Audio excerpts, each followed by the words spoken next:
புலி படத்திற்கு வாங்கிய 15 கோடி ரூபாய ஐயா வருமான வரித்துறையில கண்ணில் காட்டாம மறைச்சிட்டாரு. அதுக்கு 1.5 கோடி ரூபாய் அபராதம் வருமான வரித்துறை விதித்திருக்கிறது. யாருக்கு? அவன் ஊழலே செய்ய மாட்டான். யாரு? நான் தான் அப்படின்னு ஒருத்தர் சொன்னார்ல, அந்த அவன் நான் தான் சொன்னார்ல விஜய், அவருக்கு 1.5 கோடி ரூபாய் அபராதம் விதித்திருக்கிறது வருமான வரித்துறை. இதுல என்ன அப்படின்னா, வருமான வரித்துறை அந்த அபராதம் எல்லாமே தெரியும், இருந்தாலும் ஒரு தப்பான தகவல்களை இங்க கொடுத்துட்டு இருக்காரு. புலி படத்தை வச்சு நாங்க ஏதோ வாங்கினது உண்மைன்னு ஒத்துக்கிட்டோம், மறைச்சிட்டோம் எல்லாம் கிடையாது. 2016-17 ரிட்டர்ன்ஸ்லயே we have paid everything. அதுக்கு அவங்க எந்த வருஷம், அதாவது ஃபைன் போடுறது உங்க இஷ்டத்துக்கு 5 வருஷத்துக்கு அப்புறம் போடுவீங்களா? அந்த ஃபைன் போடுறதுக்கு நீங்க நினைச்சா அதுக்கு ஒரு டைம் பீரியட் இருக்கு. வித்தின் 6 months நீங்க ஃபைன் போடணும்.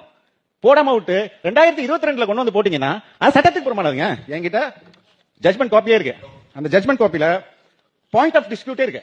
பாயிண்ட் ஆஃப் டிஸ்பியூட் என்னன்னா, the point of dispute is to whether the proceeding have been concluded within a statutory time. The time தான் இங்க இஷ்யூ. செந்தில் சொன்ன மாதிரியோ இது டாக்ஸ் எவேஷனே கிடையாது. நீ ஃபைன் போட்டது தப்பு, அது எங்களுடைய உரிமை. நாங்க we are fighting for our rights. Income tax பத்தி பேசினாங்க. இதான் ஒரு சில ஸ்டாட்டிஸ்டிக்ஸ் சொல்லலாம்னு நினைக்கிறேன். KN நேரு 1820 கோடி ரூபாய் ஊழல். அதற்கு அடுத்தது டாஸ்மாக் செந்தில் பாலாஜி 1000 கோடி ரூபாய்க்கு மேல ஊழல். அதுக்கு அடுத்தது ரெஜிஸ்ட்ரேஷன் டிபார்ட்மெண்ட் மூர்த்தி தமிழ்நாட்டில் கடந்த 5 ஆண்டுல பதிவு பண்ற எல்லா சொத்துலையும் 10% கமிஷன்.